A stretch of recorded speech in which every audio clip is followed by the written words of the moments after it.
Hi, my name is Gus Tinajero. I'm one of the SI leaders over at the ARC, and today we're going to continue our series here on our supply shifters.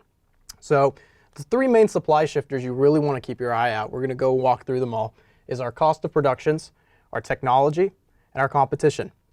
So to start off, we'll go ahead and we'll think about our cost of production inputs. So the way that adjusts our supply curve is we really have to remember there's two main things we're looking out for.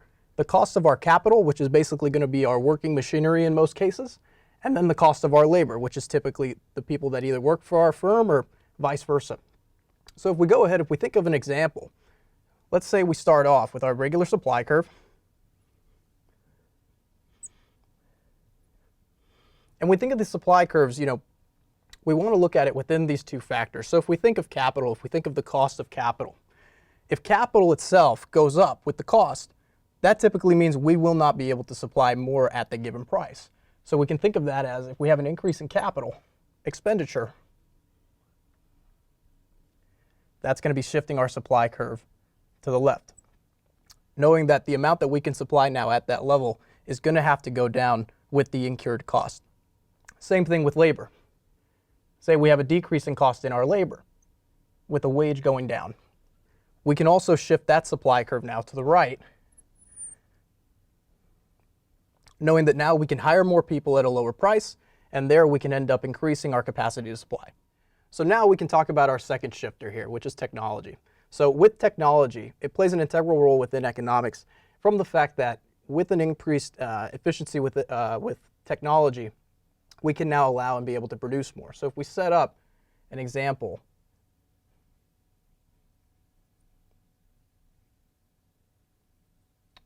with supply, and we think of computing power.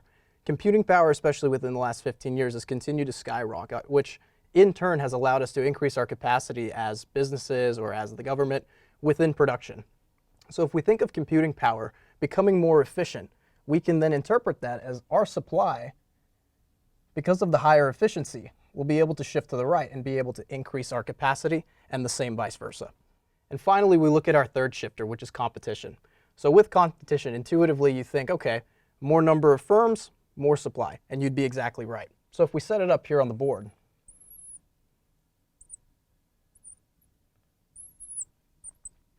we could think of it as the example of, say, we have a local target that opens up, and there's other targets that open our vicinity. Naturally, we think, okay, that's going to be an increase in our supply for our small market that we're measuring. And with that, we represent that with just a rightward shift of the graph. Same thing vice versa. Say we have a recession in the near future, that ends up cutting the amount of, we can say targets in our area. We can naturally think that's going to decrease the amount of supply that we have in our local marketplace. That's it for all of our supply shifters. Until next time.